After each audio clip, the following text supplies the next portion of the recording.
Super Tuesday, the first multi-state contest in the Democratic primary for president. Who will come out on top? Who can beat Donald Trump? Who can do the job if they get into the White House? Democrats take a huge risk if we just substitute one arrogant billionaire for another. Will Bernie Sanders be able to keep his momentum going? Will Michael Bloomberg's late game gamble pay off? Could the Democratic contest be over tonight, or will we see a contested convention? We'll find out starting now.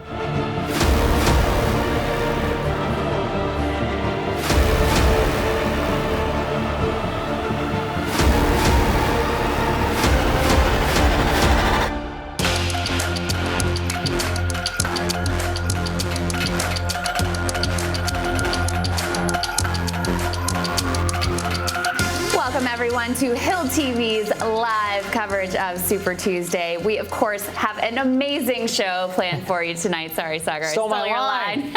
The stakes are high since this is the single night where the most delegates will be awarded. That's right. 14 states are going to have their say in this nominating contest. That's more than 1,300 delegates. They're up for grabs tonight.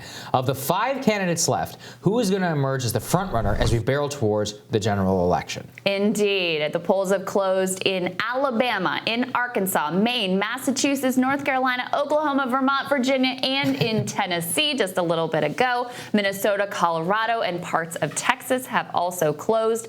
California's polling places, they will close at 11 p.m. Eastern, Utah at 10 p.m. So quite a lot still on the map there. Take a look at the map, though. This is the number of delegates at stake, including Democrats abroad and American Samoa. Quite a lot out there. Yep. Let's go ahead and take you through what we know. Of course, we're all eyes on Texas and California still. We have early results in from Texas, but that one is undecided right now. We'll dig into those a little bit more later. Let's start with the states that have been called already. So Virginia called very quickly in a landslide victory for Joe Biden. So we have about 99% of the vote in. Everything we're going to be telling you tonight is from the Associated Press. So it shows Biden winning with 53.4% of the vote, Bernie Sanders getting 23% of the vote there, Elizabeth Warren at 10%, Michael Bloomberg also at 10%. So this is a massive win for Joe Biden. The exit polls actually show that he won African-American vote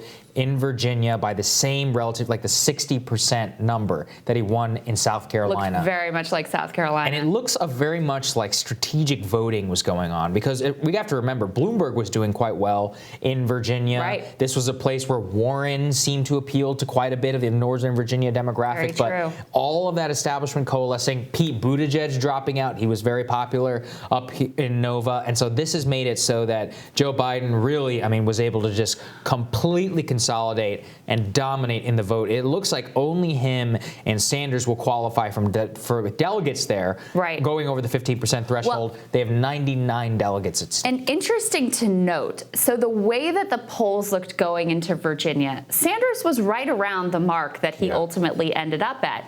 Joe Biden, though, benefited from all of that consolidation in the final days. So those moderates getting out of the race, throwing in behind him, the win in South Carolina, the establishment lining up behind him, that swung that entire vote. And look, Virginia was always kind of a tough fit for Bernie Sanders. It's a very suburban state with a significant African-American population, still a southern state, but it's really that suburban vote that was looking for a sign of who should we line up behind? Who is the guy? Who is the woman? Who is the person? They've been flitting around from Kamala and Pete and Beto and Warren, all these people, and finally they got all the signals together to say Joe Biden is the guy. This is the one to line up behind. I think that's going to be a consistent theme of what we talk about tonight, is that with Amy and with Pete and Bloomberg and Biden, just being a complete mess, not being able to raise money, they still can't speak, but I guess everybody's overlooking that. What's ended up happening is that they got their signals. Obama world. I counted Dennis McDonough, former chief of staff to Barack Obama in Minnesota. He is voting for Joe Biden. Samantha Power tweeting that she's going to vote for Joe Biden. Yep. Susan Rice, the national security establishment, James Comey, John Brennan, all of the biggest hits. I mean, not, some of the greatest people, but all of the greatest hits of the Obama world, national security state, really embedded there. They're all going in for Joe. And those are the type of people who, I think you said this, which is that cable has whipped everybody up into a frenzy. They believe that Donald Trump is the worst phenomenon in the history of this country, a singular threat to decency everywhere. And so they have to just vote for whomever, the same people who whipped them up into a frenzy, they got to vote for the person that they're telling them to vote for. Before tonight, people could not say Joe Biden. That's why Amy got a shot. That's why Pete got a shot. Now it's all in for Joe, and they all ended up, voting for him. If you look at those same day numbers, Joe is dominating across the country. I do want to throw in a note of caution, though. The southern states look very much one way. Yes. Very much one direction, especially Virginia actually is the biggest margin we're seeing in Alabama for Joe Biden, which also has been called for Joe Biden. North Carolina was also called for Joe, but quite a bit closer. Right. Oklahoma has not been called yet. Biden has a lead there. It's actually Sanders, and Bloomberg is also doing a little bit in that state. But the southern vote looks one way. Meanwhile, if we move out west, that vote's looking a little bit different, including even as, not that far west as Tennessee, where it's too close to call. Biden has a bit of a lead over Sanders right now, 4% of a lead with only 17% in. And Texas right now, which of course is one of the huge delegate prizes of the night, currently, according to the AP, you've got 28.6% Sanders, 22.7% Biden. So Sanders very much has a shot at winning Texas tonight. So a very different picture emerges as you move out west. That's right. I mean, and that's with 23% of the vote reporting. So he's doing quite well in Texas. We're going to keep an eye on that. I think it's going to go up to the wire here. But let's return to the states that have been called. Vermont, obviously. Went for Bernie, he did win. We should Will say, Shea, though, he did not win by the same margin. I think last time around he won 86% of the vote. This time around, he actually Biden won 22%, which and is going to get a delegate out of that, which is a little bit of an insult to injury for Bernie. It is. North Carolina, I think we already covered. That's where Joe Biden has won 62% of the vote. 32% of the vote. I was looking at Alabama. And then Michael Bloomberg also showing 17.2% of the vote there, 23%. If Bloomberg hangs on above that 15, it's going to be that same delegate scenario. Alabama, it was almost called instantly for Biden. It was the same African-American margin that Bernie had. That he had in South Carolina. Not exactly a big surprise there, but Bernie's actually kind of hovering on the 15% threshold there at 14.5% of the vote. So we'll watch that closely. I believe, Control Room, can we make a call in Oklahoma and also Colorado? Guys, double check me on that. Yeah. All right. In Colorado, we can call. That race has just been called for Bernie Sanders. We have no results in. We have zero in terms of the AP results. The fact that they called it right when the polls that means closed. It wasn't close. Yeah. Bernie ran away with that one. He was expected to win there, but we've seen some of these other races in states that he was expected to win narrow considerably. So the fact that that one is called so quickly has got to be reassuring for them. Oklahoma, guys, are we able to call that one as well? Yeah. All right, we'll wait on Oklahoma. Safe to say Joe Biden has a lead in the state, and we'll let you know when we're able to call that one. It's about 47% of the vote reporting there. We should remember Elizabeth Warren's home state. Well, let's talk about that. Let's talk about Massachusetts. Very close right now, 9% in. This, again, according to the AP. Biden has 32%. Sanders has 27.7%. Warren down at 23%. She is slated to get third place in her home state. Look, there's still a lot of vote out there, but according to the exit polls we were seeing, it looks like very close at the top between Bernie and Biden. This is a state that Bernie was somewhat expected to win. And that's the thing, is he was actually leading in the early vote over Warren, and then it was Biden and Sanders and then Warren, according to those exits. So again, looks like she's headed for number 3 in her own home state. Look, that's a disaster. And let's also think about, you saw all the centrists drop out, Right. get behind Biden, giving him a big boost.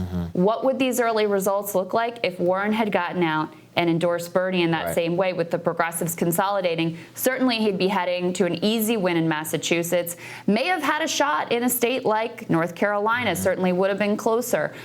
Maybe, Tennessee is very close right now. He may have had a shot to win Tennessee. So that decision on her part to stay in, only to get third probably in her home state, looms pretty large right now. It certainly does. I mean, I'm looking at Oklahoma. We just got word from the control room. Oklahoma can now be called for Joe Biden. 36% of the vote right now, with 50% of precincts reporting. 24% by Bernie Sanders. Actually not a bad showing then. But again, I'm looking at these Warren numbers in each one of the states that have been called. I'm looking at Elizabeth Warren in places like Vermont. She got 12% of the vote. In Virginia, she got 10% of the vote, with Bernie at 23. In North Carolina, she got 11% of the vote. In Alabama, she got 5. So, I mean, in each one of these cases, you can see that she is streaming away voters, which probably would go, 50, Mostly maybe 60, 40 Not all. Bernie. That's just not, voters are complicated, but it certainly has drawn away from Bernie Sanders on Super Tuesday. And kind of what we were talking about is she's either hitting the threshold, the 15% threshold, in some key states for Sanders, or she might have outright denied Sanders a victory at this point. Right now, as it stands, the only state where she is above 15% is her home state. Right. That's where things stand today. Let's talk about Bloomberg, because this guy, we got the numbers here. Right. Michael Bloomberg in Super Tuesday states spent $234 million. Now, I do not want to erase American Samoa. He did win American Samoa, where he had 6, I believe, paid staffers on the ground. That's no right. one else really organized there. One. So there you go. Give him credit for that. But has anyone ever, Sagar, achieved less with that much? And No. this is Jeb level of spending per Here's vote. the thing. He actually made a bet that was smart, which was Biden's going to implode. Yeah. All these other jokers have no support amongst candidates of people of color, which was true. Yeah. Mike can get it done. The competence message. I mean, I warned about this. I thought it was a very powerful message, but it was all predicated on one thing, which is a Joe Biden implosion. And I mean, this is really, one of the great political stories of the decade, which is that Joe Biden, this guy, can't raise any money, right? Cannot campaign.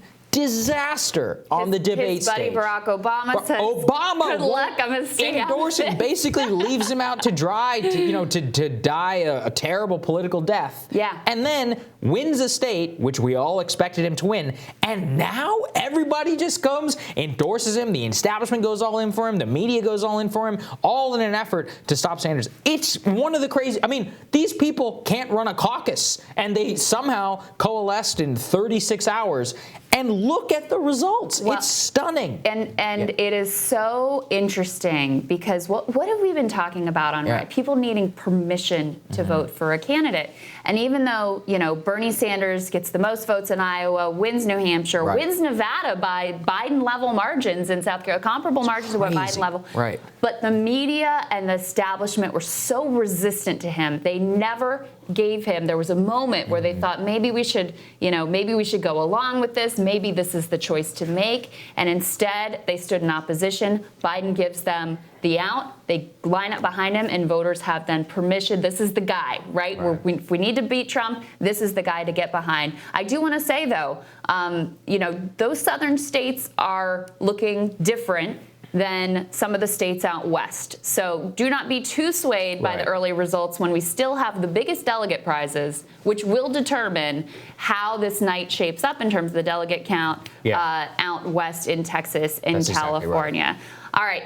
While tonight's results will not tell us necessarily who will be the nominee, Super Tuesday is obviously critical for any candidate vying for the Democratic nomination, and it's all about the math. Joining us now with his analysis, Kyle Kondak. He's managing editor of Sabato's Crystal Ball, the other Crystal Ball. I think we make that relation. joke. We make that joke every time. Distant cousins. And it always kills. Can't not, Kyle, really. welcome. It's great to see you again. Good to see y'all. Good to be here. Absolutely. All okay. right. Tell What do us. you make of it? Yeah. Give us your magic. So I thought, and this is what I wrote yesterday, although what you write right, 36 hours ago, he might still be ancient history by now. Yeah. But I did say, I thought how we judge Biden tonight is, does he defend the South, essentially? And it looks like he's doing that now. For Texas, and Texas is kind of certainly a southern state, but is also the most western of the southern states. That state looks like it's very close. My sense is that, there was a huge early vote. It's like 1 million votes or something, and that's probably what we're seeing.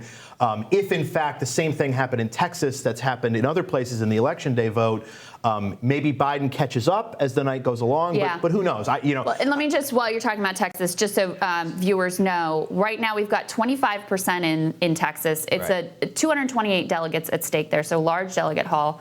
25% in. Bernie leads at 28.8. Biden behind him at 22.5. Then Bloomberg, this is a state where Bloomberg actually held up okay. Spent a lot of money. 19.1%.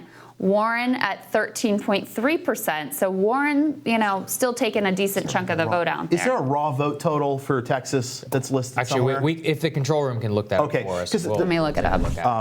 Because 27% reporting may not actually be 27%. So I've got it here. The raw vote total is, I have it by candidate. I don't have it overall. You're wanting it overall, right? Yeah, I was just curious because 745,000 votes. Okay, so I'm thinking turnout's going to be somewhere between 2 to 3 million. So actually, I guess 25% probably is about right. And I can't believe you know what turnout is. Well, no, I don't know. I heard a little bit about it. And it does seem like turnout is pretty high across the country. For instance, Virginia was higher than both 2016 and 2008. Which is something I think we've talked about in the past, in that the Iowa and Nevada caucus turnout wasn't necessarily suggestive of engaged electorate. South Carolina and New Hampshire were much higher, much more like 2008, when enthusiasm on the Democratic side was very high. Virginia's certainly like that. Virginia's a very suburban state. Suburbs have been very energized the Trump era. That's absolutely right. And again,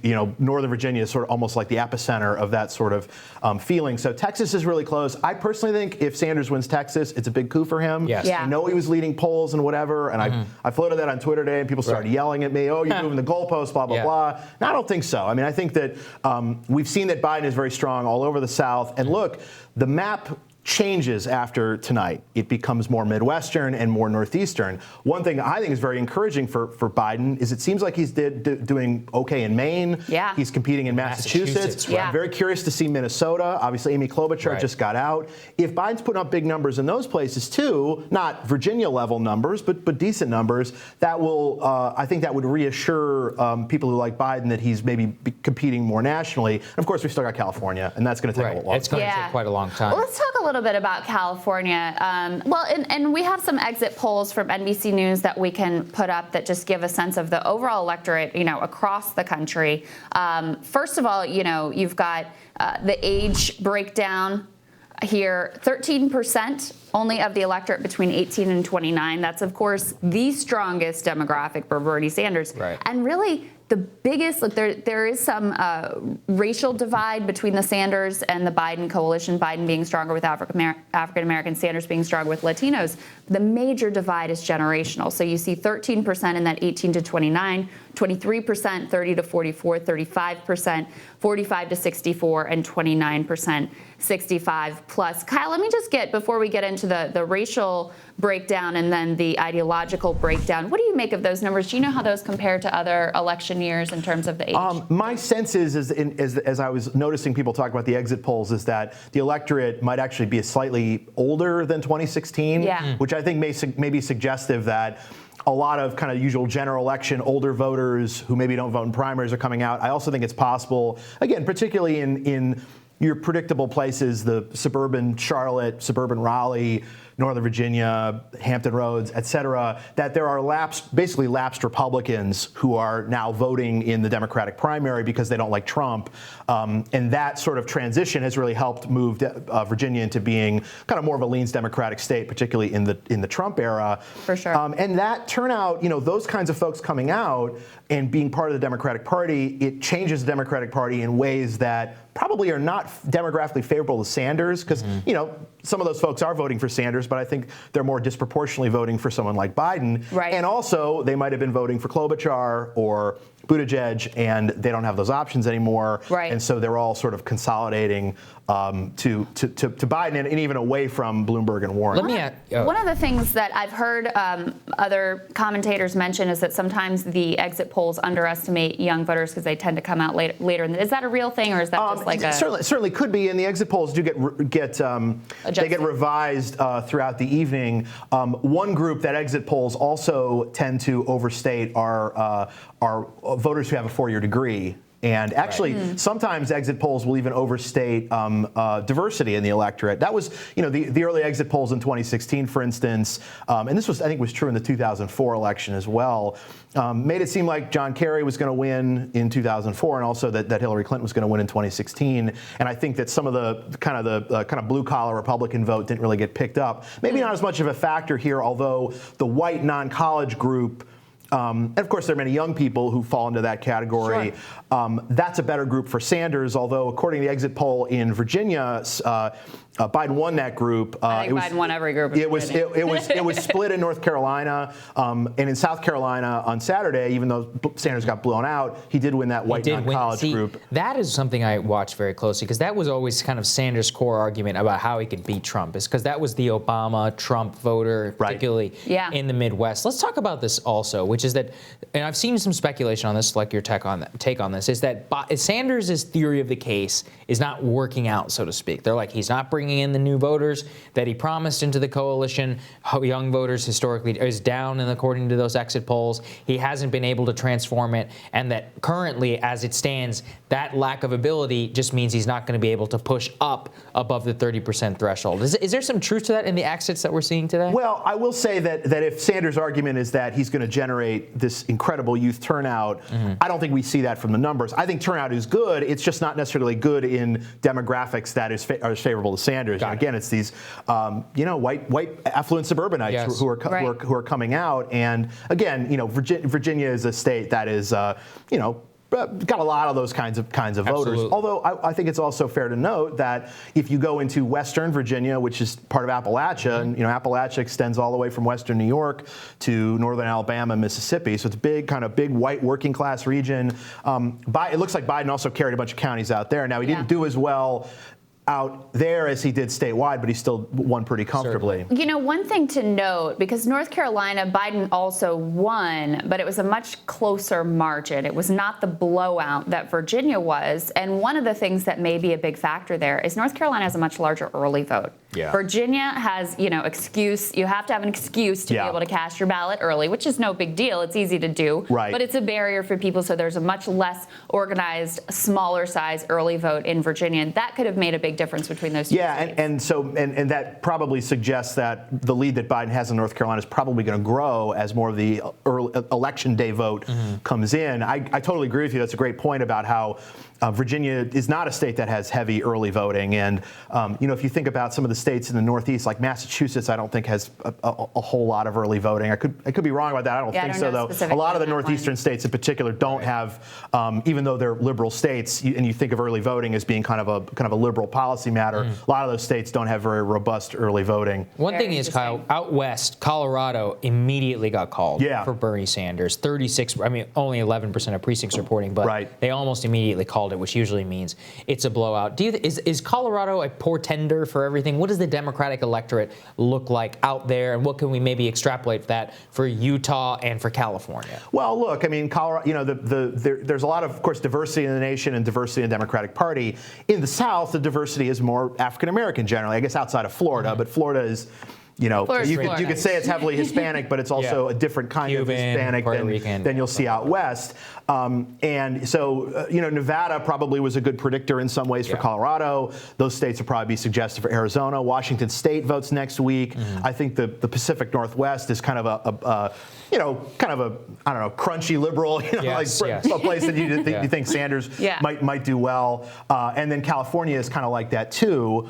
And the big mystery to me is, what is Sanders' margin going to be in California? I do expect him to win the state, but some of the polling that proved to be accurate in Virginia, it seems like, in North Carolina, suggested that maybe California was getting closer.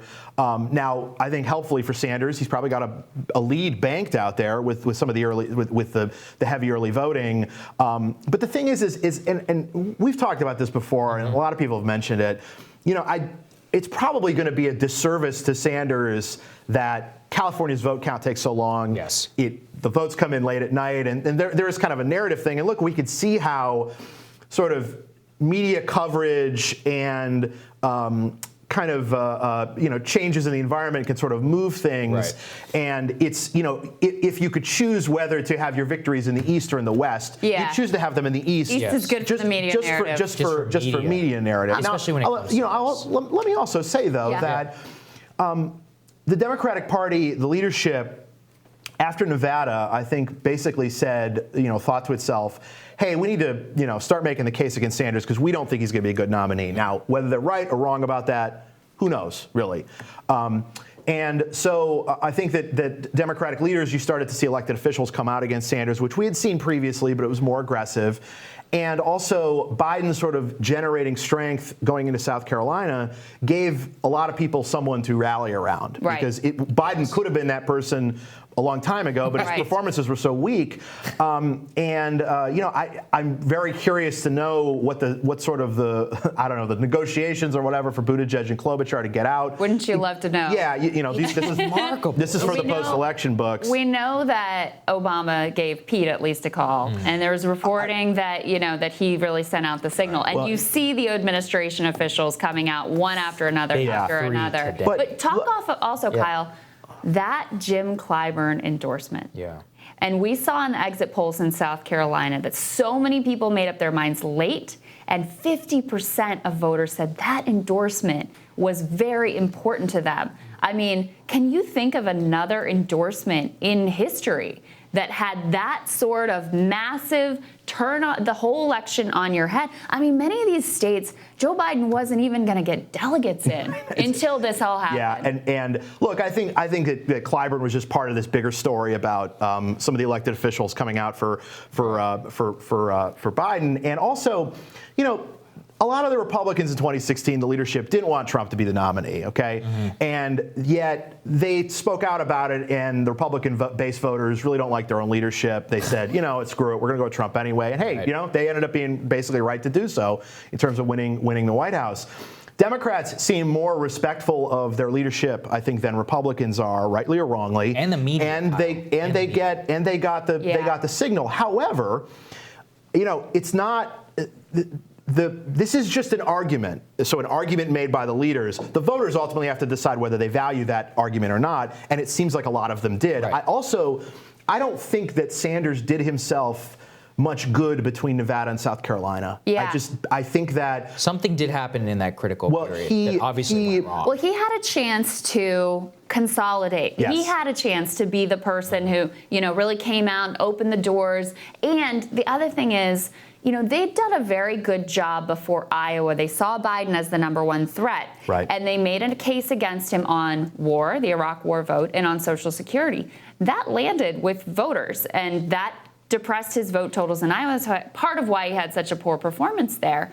They didn't do that moving into South Carolina. They kind of let him off the map. The mat, took their eye off the ball. They were focused on Bloomberg, and that gave Biden a chance to, recuperate. Yeah, and maybe it's impossible for this to have happened, and I think that some of Bernie Sanders supporters would say that what I'm about to suggest is essentially laughable. But let me just make the case. So if Bernie had spent the last week trying to extend an olive branch to the leadership, not sort of defending certain aspects of the Castro regime in Cuba, not saying that his vice president has to support Medicare for all, attending the Selma Memorial in Sunday, which I think was a mistake for him not to go. I think he was the only Democratic candidate not to go.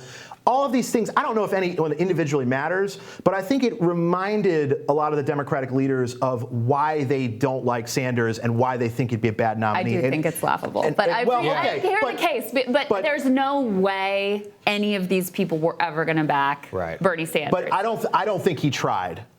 I really don't. And again, maybe he could have tried and it wouldn't work. I think it wouldn't have worked, and they would have done it. Then that's On the that's other fine. hand, I think with I think the Warren factor is very significant. And I do think that they lost focus on that Biden was the real threat. And by the way, it wasn't crazy. I mean, look at these numbers from Bloomberg. Right. He does have some strength right now.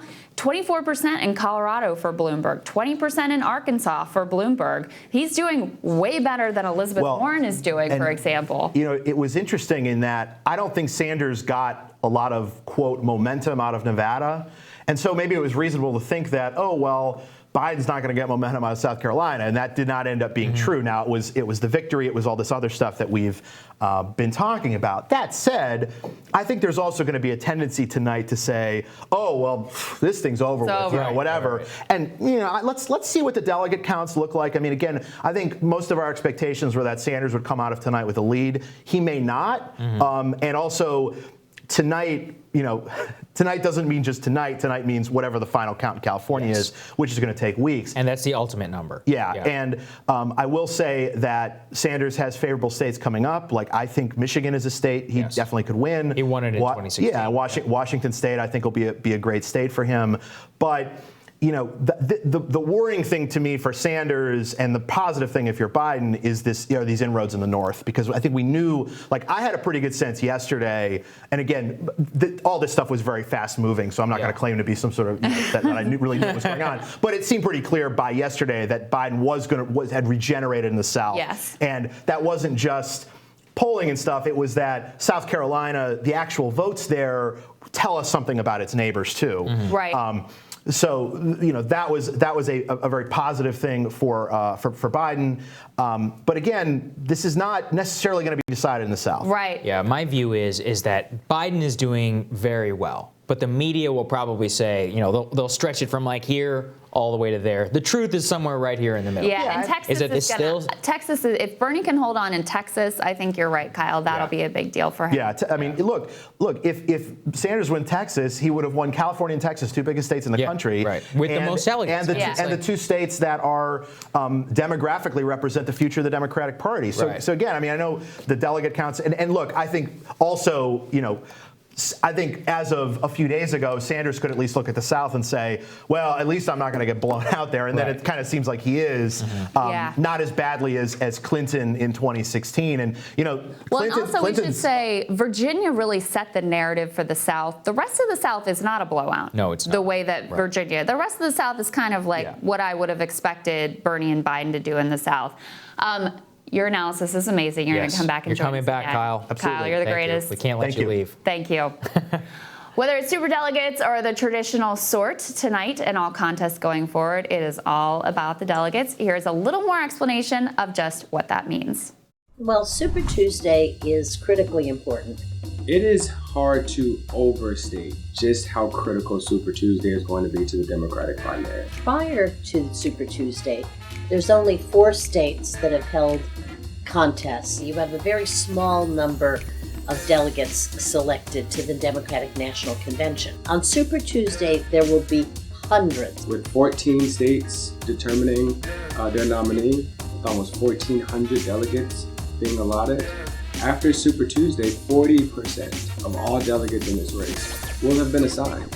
We also want to see a lot of diversity, much more representative sample of the country leaning in. 4 of the biggest delegate-rich states, California, Texas, Virginia, and North Carolina, having majority-minority Democratic electorates. You will then, on March 4th, the day after, have a pretty good sense of who is in the lead for the Democratic nomination and who looks like they might be able to amass the 1,990 delegates it will take to win on a first ballot. All right, and we have another call that we can make. The AP has called Tennessee for Joe Biden. There's 59% in right now. Biden is at 36, Sanders at 24.4, Bloomberg at 19.9. Those are not the final numbers, but we do know that the AP has called Tennessee for Joe Biden. Also an update on Texas. Earlier, the AP had a larger vote total. It was like 20%. It seems to have shifted. There seems to be a misreporting error here. We'll keep you guys updated. Posted on that one. But currently, it has Bernie Sanders with 6% 2% of the vote in, only at 28.8%, and Biden at 22.8%.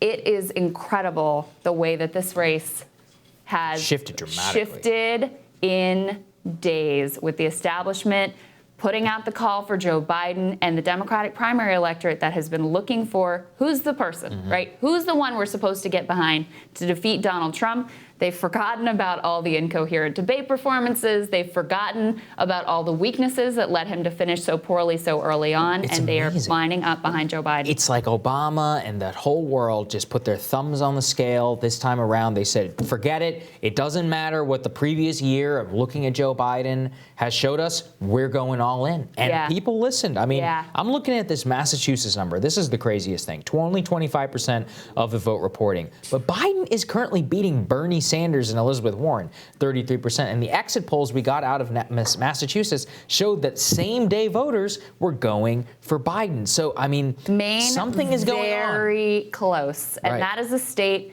that Bernie won easily last time around. It was certainly expected, projected to win this time around.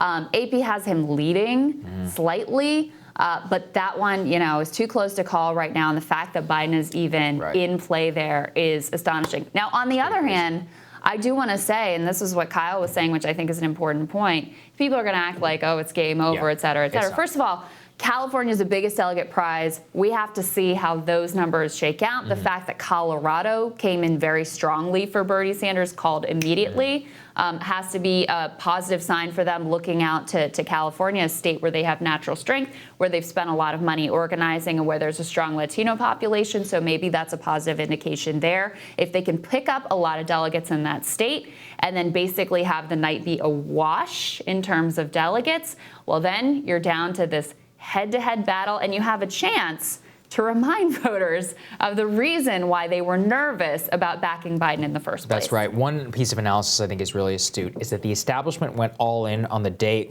with not enough time for Joe Biden to once again reveal why they didn't go all in for him in the first place. If there had been a debate in between then and that, I think these numbers would look very different. But joining us now to talk all about this are Hill reporter Julia Manchester and journalist Zed Jelani, two of our absolute favorites. So, Julia, let's turn to you. What is your main takeaway from tonight? What do you think? I think Joe Biden is obviously having a very good night, but so is Congressman Jim Clyburn. Jim Clyburn was one of those establishment figures known as a kingmaker in South Carolina and really Southern politics in general when it comes to that African-American vote. He put his thumb on the scale right before South Carolina shifted that majorly for Biden, helped him. He was dispatched to North Carolina. We know that the black vote in Alabama is very crucial. The black vote in a lot of these other southern states are crucial. So this is a very good night for him. I will caution us on the results right now. We still are waiting for more votes to come in. This could turn in a number of ways. But on Massachusetts,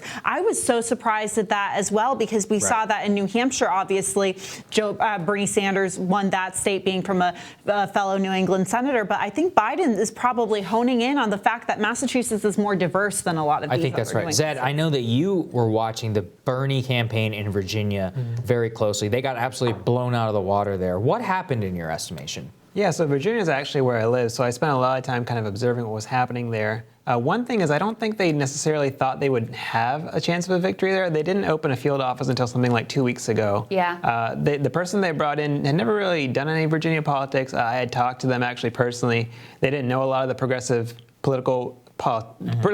politicians. And I think a lot of those politicians shifted to Warren in the last month or so, because Bernie's campaign basically doesn't do a whole lot of political contact. They don't really rack up endorsements. They don't do a lot of the field work you need to be doing. I heard stories about field offices that didn't have campaign literature, where people didn't know what they were doing. And I think they kind of wrote off the state of Virginia, which was odd, because a week ago, Sanders was ahead in Virginia. He was he was at number one. And had they assigned a staffer 3 or 4 months ago to Virginia who actually knew the state, who knew the politicians, who could have gotten endorsements like Parisa Degani-Tofty, who I worked for, is a very progressive DA, gotten Sam Rasool, who's a really populist lawmaker, I think then maybe they could have shifted a little bit of the momentum. I don't know that they would have won, because I think Pete Buttigieg's withdrawal was a real masterstroke for Biden, because a lot of those people in Northern Virginia were behind Pete, and I think they shifted to Biden along with the endorsement. So I don't know that Sanders would have won had he done that, but I do think this underinvestment in Virginia really cost cost them to get them fewer delegates than they otherwise would have had. Let's extrapolate this Then you don't have a blowout. And also the media. I mean, look, so much of this is about the media narrative. I mean, it is about the delegates, right? And they did get above the 15% threshold, so they'll get some delegates. It looks like they're the only campaign to do that. But the fact that the first state that was called was a massive blowout victory for Joe Biden was a major media problem tonight, too. And let's remember something, that turnout in Virginia doubled between 2016 and now, something like that, right? Yeah. Sanders has been preaching this story of, I'm going to increase turnout. We're going to have so many young people vote. We're going to have blah, blah, blah.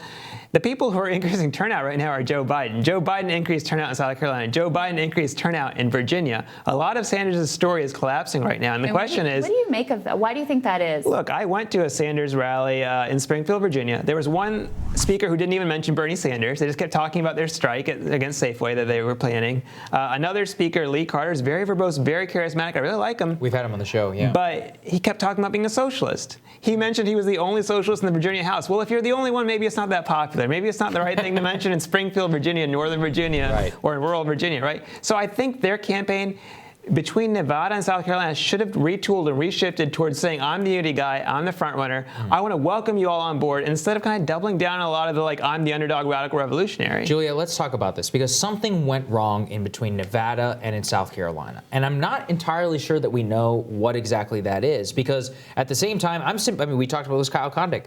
Even if Sanders opened up his arms to the Democratic establishment, they still probably would have knifed him. So it's like, in my estimation, was there anything that he could do?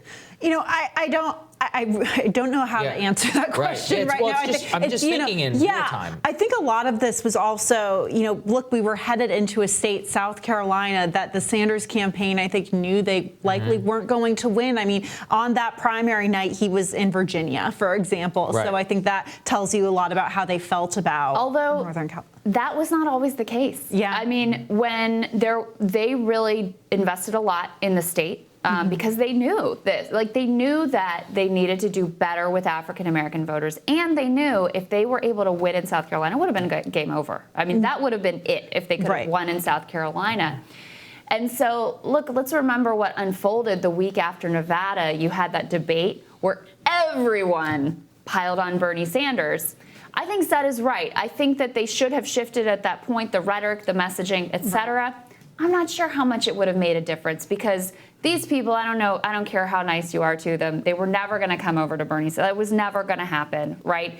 And after, so if South Carolina then is out of reach, they were looking for anything they could do to find the person to go up against him. And they really threw in at the last possible second when they could have pulled it off. What do you think, Zed? What went wrong in between Nevada and South Carolina? Look, I think that somehow they got into a debate about Fidel Castro. Bernie. They got asked about that by Anderson Cooper. Well, an easy way to dismiss that is, hey, I don't know what I was saying 40 years ago, but Castro was a thug and a dictator, and I don't want to talk about him anymore. That's all I have to say about it. Instead, I feel like, look, when Sanders was a senator in Vermont, he brought together massive, diverse coalitions of people. He rarely talked about socialism, rarely talked about revolution. It would be very hard to distinguish him from a Sherrod Brown if you looked at him in 2005, 2006, 2007. Yes, that's right.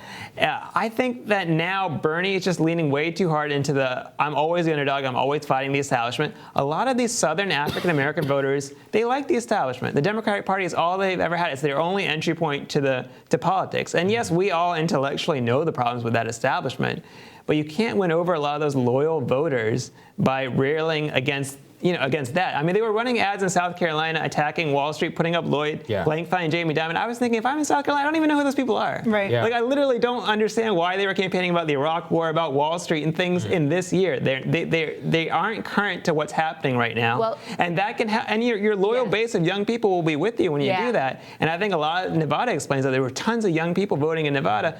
But it's not going to get a lot of these older, loyal Democratic voters in places like the South. And that's why the race is going to be about tied up tonight, and Biden's in the lead. Well, and electability is still the number one issue. And the Sanders team thought, with some justification, that if they could win in these early states, then they could make the case, I'm the electable guy, right? I am the elected. And that resonated. That you saw in the polls, voters started in Nevada. Voters who wanted the electability candidate chose Bernie Sanders. That was the first time we'd seen that happen. but those gains turned out to be very, very ephemeral. The minute that you had, the guy who the media tells you is electable and the party's been telling you for decades, this is the type of candidate we need to run to be electable. The minute that he gets a win, all of those gains are basically erased. Last thought, Julia. I know you have to run. Yeah, I think that very much helped Joe Biden at this point, that narrative going in, especially after South Carolina. It's amazing how much has really changed within the last 4 days. And I think Joe Biden also tonight, the other loser, it seems, is Mike Bloomberg right now. Very underwhelming performance. How about Elizabeth Warren? He's beating her. Exactly. Yeah, Elizabeth Warren, Mike Bloomberg. Mike Bloomberg reportedly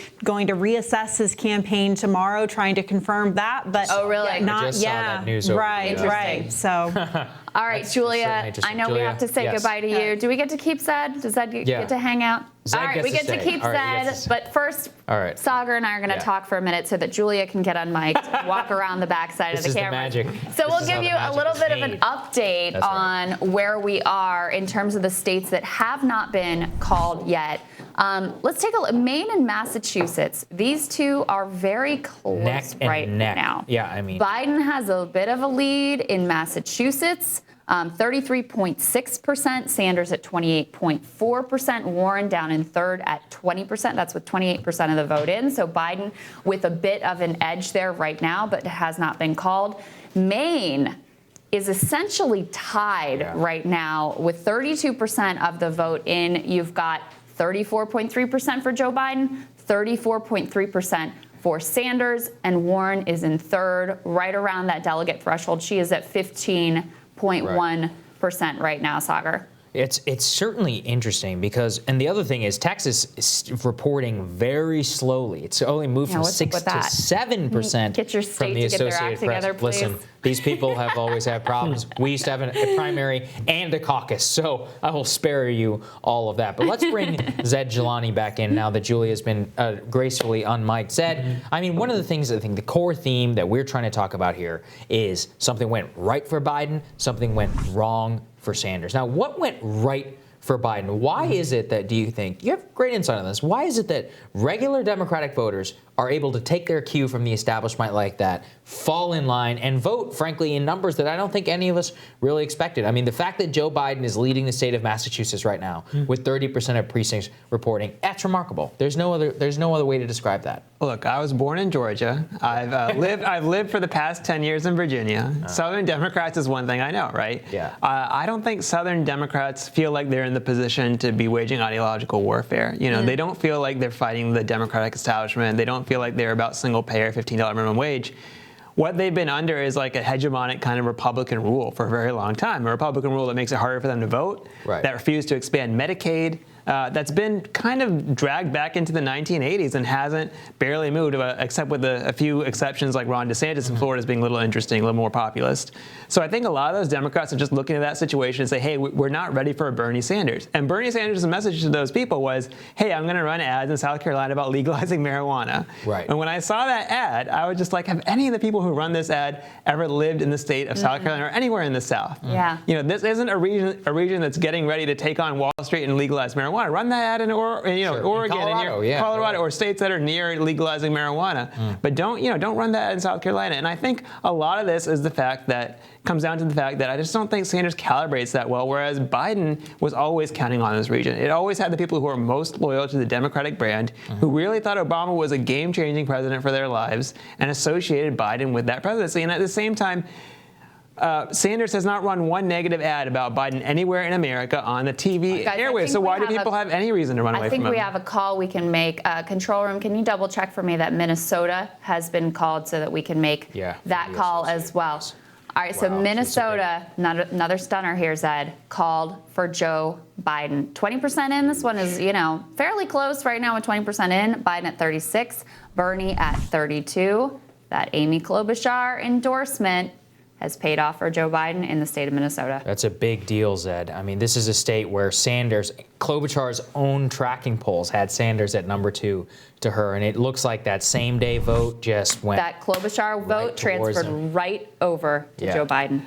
Look, I think we talked earlier in this show about how there aren't really rigid ideological lanes. A lot of people are willing to unite behind Sanders, but I think those other candidates getting behind Biden kind of sent a signal. If you want to get this over with, if you want to unite and take on Trump right now, go with Joe Biden. Yep. That's a compelling message. I think that's exactly right. Very compelling message. What could Bernie have done against that, though? I mean, that's the thing that's hard is, look, how do you compete with the whole establishment saying this is the guy? I think Bernie had to. If Bernie one of his first interviews running for president, he said, "I can win by only getting 30%." I remember that. I remember it very vividly because I remember thinking how wrong it was. Yeah. Yeah.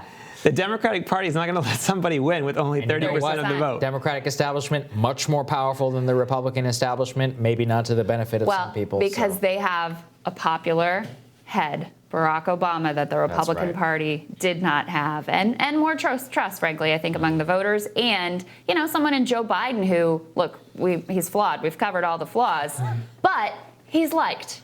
Yeah. He's liked, unlike Ted Cruz. That's right. Who was deeply Ted Cruz disliked. pissed everybody off. It may be true. It may be true that Biden lost those first 3 states, but I noticed that his favorability really didn't go down. Yeah, they never took a hit. People still kind of liked him, and they always. And nobody had waged any kind of serious dent to his record because nobody's running TV ads against him. You are. This is not the last that the audience will hear from you. Also, there's a debate right now online between risers and hashtag rising. What do we think, Crystal? I like hashtag risers. I like hashtag risers. We'll go with that. All right, so it's the unity pick. Right, that's the unity pick. I can see all of your tweets. I love all the screenshots, everything. All you guys at home tweeting the photos at us. It's so incredible. All right, we're going to take a super quick break to reset, but do not go anywhere. You got to stay with us. We're going to be back at 10 p.m. sharp. So just in a few minutes here. Next hour and a half is going to be even more amazing. Not that